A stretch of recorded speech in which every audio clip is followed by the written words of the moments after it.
¿Qué es la historia humana? Es un registro de los vencedores, de poder y propósito. La evolución, la agricultura, la revolución y así sucesivamente. La mayoría están al menos vagamente familiarizados con estos conceptos. Pero, ¿y si no es tan simple?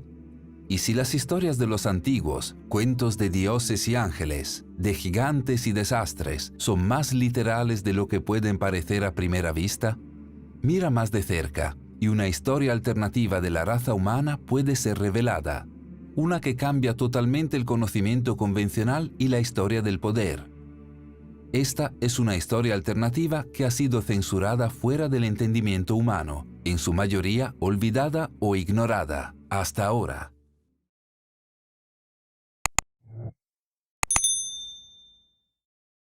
A principios de 1946, en la región ahora conocida como Cisjordania, un grupo de adolescentes beduinos estaban cuidando sus ovejas y cabras cerca del antiguo asentamiento de Qumran. Para pasar el tiempo, por monótono que fuera, tiraron alrededor las rocas que encontraron esparcidas por el áspero terreno desértico. Cuando una de esas rocas fue arrojada en la extensión oscura de una cueva, los adolescentes se sorprendieron al escuchar un fuerte ruido estremecedor resonando desde dentro. Explorando, encontraron una colección de grandes tinajas de barro, una de las cuales se había roto.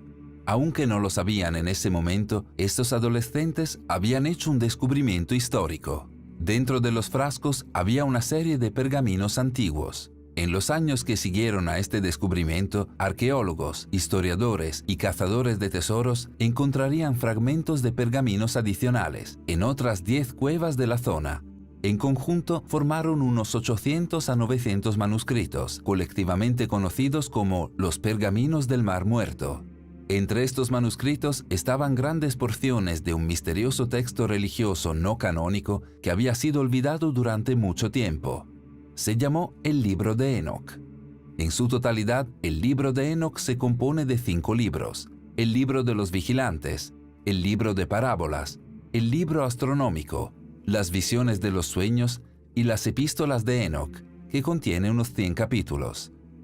Estos capítulos cuentan la historia del 7º patriarca en el libro del Génesis, Enoc, padre de Matusalén y abuelo de Noé. El mismo Noé de la historia bíblica del Arca de Noé.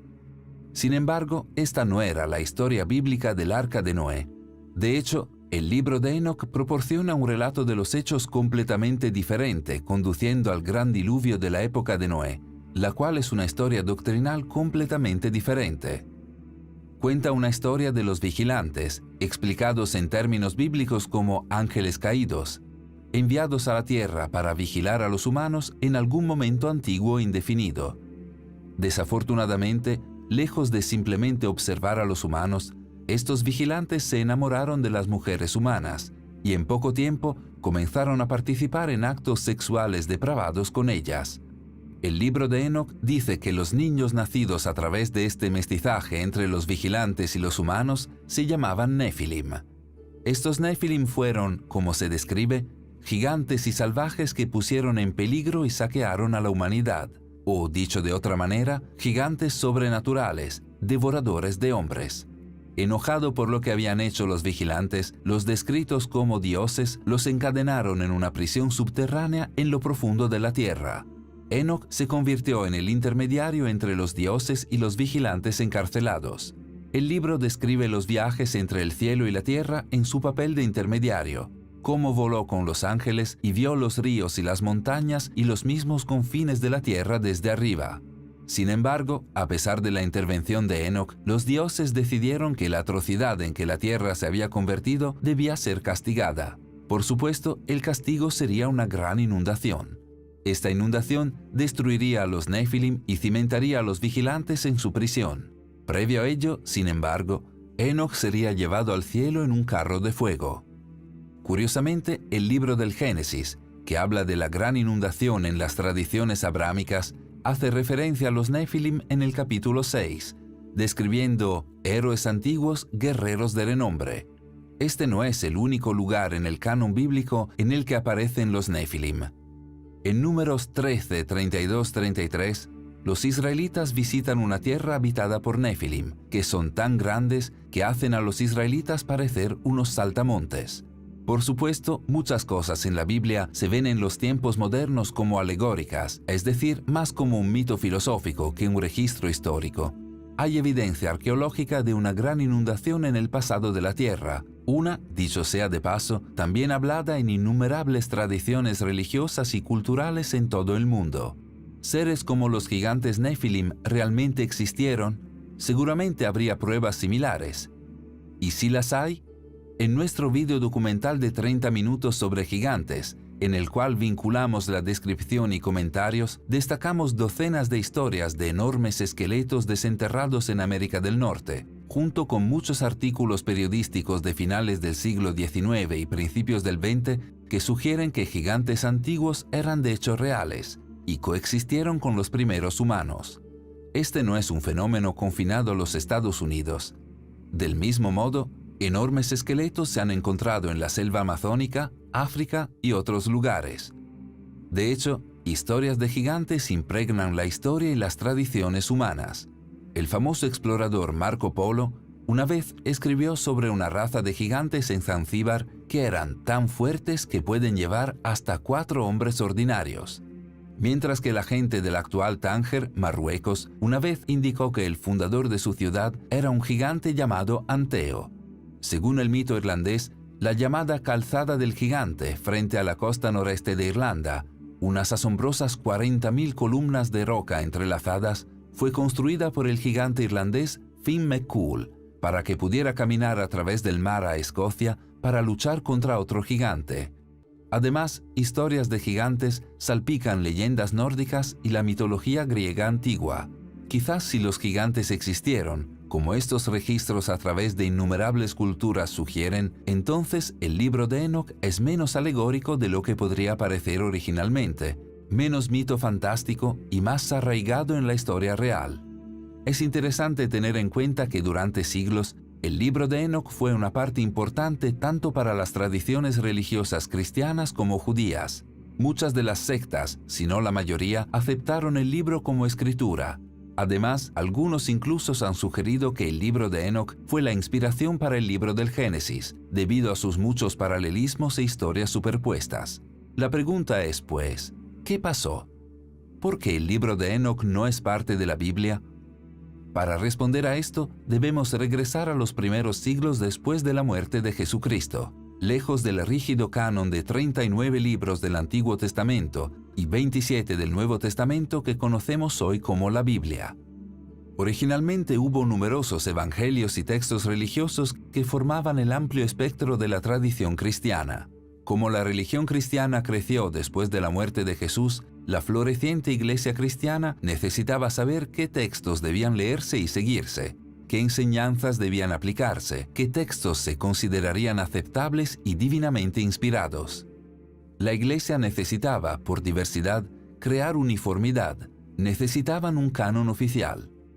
En una historia popularizada en los tiempos modernos por la obra fundamental de Dan Brown, El Código da Vinci, se recuerda que esta canonización sucedió, algo nefastamente, en el Concilio de Nicea en el siglo IV. Allí, según la historia, el emperador Constantino y otras autoridades eclesiásticas de alto rango dieron forma al canon cristiano para ajustarse a su propia agenda secreta. Desafortunadamente, esto no es históricamente exacto. El Concilio de Nicea no determinó el canon cristiano oficial. No culpes a Dan Brown. El famoso filósofo Voltaire hizo una afirmación similar en el 1700. Pero mientras la historia puede no ser exacta en los hechos, es exacta en cierto sentido. Miembros de alto rango de la Iglesia ciertamente escogieron y eligieron qué incluir en el canon bíblico oficial. Discutieron, tiraron de los hilos, echaron a sus oponentes como herejes y casi con certeza buscaron expandir su propio poder. Simplemente no tuvo lugar en un solo consejo, sino más bien como un proceso mucho más largo entre los siglos I y IV. Generalmente se entiende que a finales del siglo IV, el proceso fue completado y la Biblia se estableció oficialmente sin el libro de Enoc. ¿Cómo podría algo tan influente, sino vital, como el libro de Enoc haber quedado fuera? Para responder a esta pregunta, uno podría examinar otros evangelios que también fueron censurados del producto final. Considera el Evangelio de Pedro, un fragmento del cual fue encontrado en Egipto en 1886, que cuenta la historia perdida de un Jesús resucitado que sale de su tumba y cuenta con 2 ángeles gigantes y una cruz flotante que habla. Y oyeron una voz desde los cielos diciendo: «Tú les has predicado a los que duermen». Y se escuchó una respuesta desde la cruz: «Sí». O considera el Evangelio de María, esa obra notoria en que María Magdalena se nombra no solo como uno de los discípulos de Jesús, pero su favorito, tal vez incluso su esposa. Dentro de este Evangelio pregunta el discípulo Pedro por qué él y los otros discípulos deberían escuchar a María, una mujer, a lo que Mateo responde: «Si el Salvador la hizo digna, ¿quién eres entonces por tu parte para hacerla a un lado? Seguramente el Salvador la conoce muy bien, es por eso que la ha amado más que a nosotros». Como el libro de Enoc, estos evangelios dicen historias extraordinarias que desafían a la historia. Quizás entonces no debería sorprendernos que estos textos fueron censurados por los primeros corredores del poder del canon cristiano oficial. Es lógico que el libro de Enoc pueda haber sido totalmente olvidado si no fuera por su supervivencia en pequeñas sectas ortodoxas de los judíos etíopes. De hecho, la única versión premoderna del texto fue escrita en Ge'ez, una lengua africana antigua. Fue esta versión que Richard Lawrence, el arzobispo de Cashel, utilizó en 1821 para producir la primera traducción al inglés del libro, la versión utilizada para informar del estudio de los pergaminos del Mar Muerto. Curiosamente, aunque el libro de Enoc fue omitido del canon cristiano establecido y posteriormente olvidado en todos menos los más oscuros rincones de la tradición religiosa y estudio teológico, la Biblia contiene numerosas referencias al mismo. Hay referencias a los Nefilim en Génesis y Números. El Génesis también contiene un recuento extenso del linaje de Enoc. El libro de Hebreos describe cómo Dios se había llevado a Enoc. Aparentemente una referencia a él siendo llevado al cielo en un carro de fuego antes del gran diluvio. Judas, mientras tanto, contiene un párrafo completo transcrito casi palabra por palabra de Enoc, sugiriendo que el libro puede, de hecho, haber servido como inspiración temprana para textos bíblicos canónicos. Además, Corintios 11, 5, 6 contiene instrucciones de San Pablo que las mujeres deben cubrir sus cabezas mientras están en la iglesia. Esto aparentemente es una referencia directa al hecho de que los vigilantes en el libro de Enoc se sintieron atraídos por las mujeres con cabello largo y suelto. Esta es una práctica que permanece en el catolicismo romano y el Islam hasta el día de hoy. Aunque fue censurado, incluso olvidado, el libro de Enoc nunca desapareció realmente. Hay algo más profundo detrás del libro de Enoc y sus increíbles historias, algo que va más allá de ser simplemente una parte o no del canon cristiano. Se ha señalado que Enoc, el séptimo patriarca de la Biblia, parece reflejar el séptimo rey antediluviano, Enmenduranna, en la tradición babilónica. Los antiguos griegos creían que Enoc era el mismo que el dios Hermes, mientras que los antiguos egipcios tenían a alguien similar en su propia tradición. Los ejemplos podrían continuar, y por eso hay que preguntarse, ¿por qué Enoc, sin importar su nombre, sigue apareciendo en las tradiciones de los antiguos? La respuesta puede preceder a los griegos, los egipcios o incluso los babilonios, hasta los antiguos sumerios. Según los textos sumerios, la tierra fue visitada por un grupo de seres sobrenaturales en algún momento del pasado distante. Estos visitantes se describen en la tradición sumeria de una manera inquietantemente similar a las descripciones de los vigilantes en el libro de Enoc. En lugar de vigilantes, sin embargo, los sumerios los llamaron a estos seres los Anunnaki, que literalmente significa aquellos que vinieron de los cielos. Eran dioses para los sumerios. Para pensadores modernos como Zechariah Sitchin y Erich von Däniken, eran una raza antigua de extraterrestres que vinieron a la Tierra. Curiosamente, los textos sumerios cuentan historias de estos Anunnaki al igual que los vigilantes, que comenzaron a aparearse con los seres humanos, creando una especie completamente nueva en el proceso, reflejando la creación de los Nefilim. Como los dioses del libro de Enoc, los Anunnaki se enojaron debido a la condición de la tierra y provocaron una gran inundación. Es posible que el libro de Enoc así como otras tradiciones relacionadas, simplemente están volviendo a contar la vieja historia sumeria de los Anunnaki? Considera la revolución agrícola, que comenzó alrededor del 10.000 a.C., tiempo durante el cual los seres humanos pasaron de un estilo de vida de caza y recolección a uno de agricultura y asentamiento. Según registros históricos, ya en 9500 a.C., en lo que hoy es el Kurdistán moderno, cebada, trigo y centeno estaban siendo cultivados. Se cultivaban avena, guisantes y lentejas, mientras que se domesticaban cabras y ovejas. Unos 500 años después de eso, la fundición de cobre y plomo fueron teniendo lugar en la región, junto con el tejido y la alfarería. Además, esta antigua cultura kurda fue la primera en desarrollar un guión, siendo una de las sociedades alfabetizadas más antiguas de la humanidad.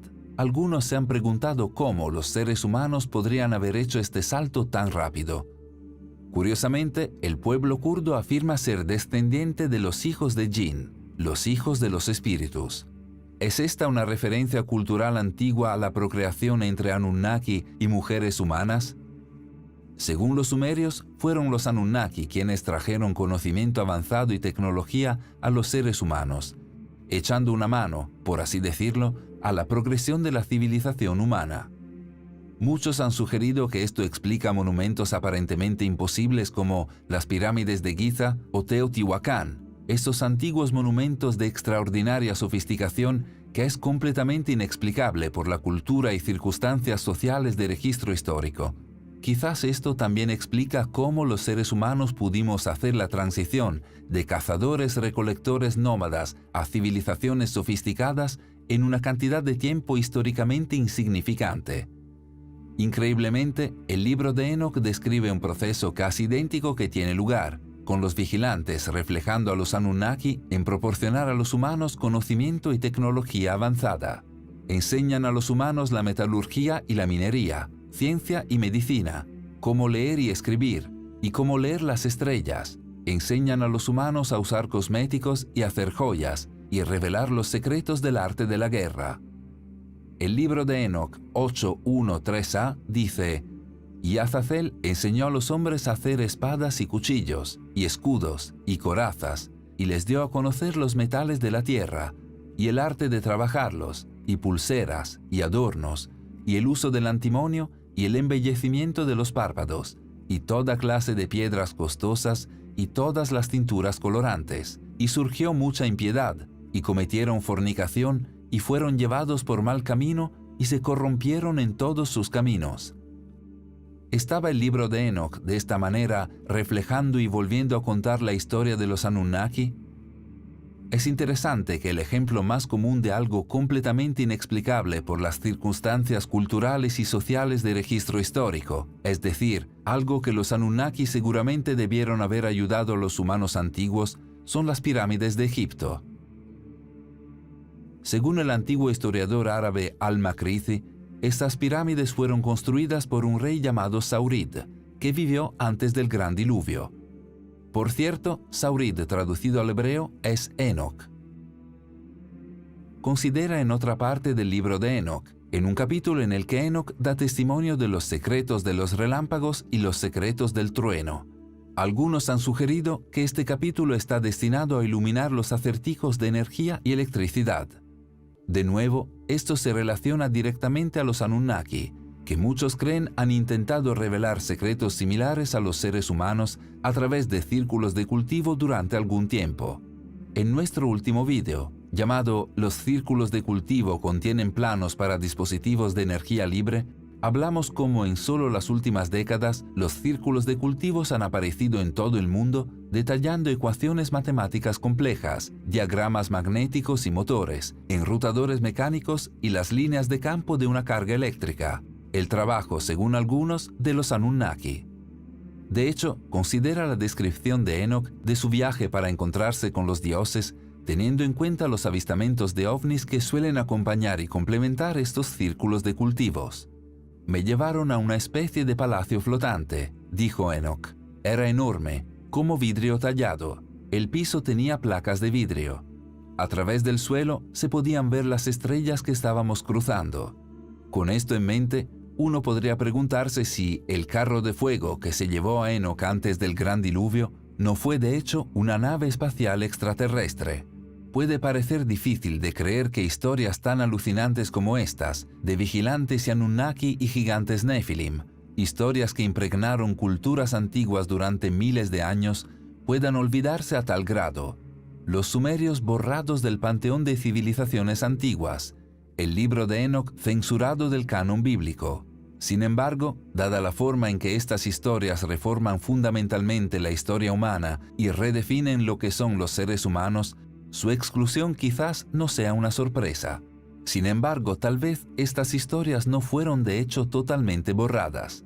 Considera la conocida historia bíblica de Adán y Eva y el huerto del Edén. No lo leas literalmente ni filosóficamente, sino como una alegoría. Léelo metafóricamente. Dios crea a Adán para vigilar la tierra, así como los dioses lo hacen con los vigilantes en el libro de Enoc. De la costilla de Adán, Dios crea a Eva. Adán y Eva procrean, representando el mestizaje entre los vigilantes y las mujeres humanas. A Adán y Eva se les dice que pueden comer cualquier cosa que quieran en el huerto del Edén, excepto el fruto del árbol de conocimiento del bien y del mal. Por supuesto, comen del árbol del conocimiento, representativo de los vigilantes trayendo tecnología avanzada y conocimiento a los seres humanos que tal vez no estaban lo suficientemente evolucionados mentalmente como para manejarlos. Como al comer del árbol del conocimiento concedieron a Adán y Eva el conocimiento de Dios, también lo hizo el libro de Enoc al describir cómo los vigilantes revelaron los secretos eternos que fueron preservados para el cielo, los cuales los hombres se esforzaban por aprender. Leyendo la historia de Adán y Eva de esta manera, es fácil ver los paralelismos entre esto y el libro de Enoc. Y quizás ese sea el punto. Quizás la gente que escribió la historia de Adán y Eva estaba simplemente volviendo a contar las historias en el libro de Enoc a su manera, volviendo a contar la historia sumeria de los Anunnaki, como lo habían hecho muchas otras religiones y culturas antes que ellos, insertando esta pieza crucial de la historia humana alegóricamente en su propio canon religioso, para que estos registros antiguos pudieran seguir existiendo. ¿Qué es la historia humana? ¿Es lo que se entiende oficialmente en los libros de historia sancionados? ¿O es algo más profundo, algo más increíble, sí, tal vez olvidado? Quizás la respuesta ha estado oculta a plena vista todo el tiempo. Gracias por ver. Si te gustó el vídeo, por favor, haz clic en me gusta. Y si eres nuevo, suscríbete y haz clic en la campana a su lado para notificaciones futuras.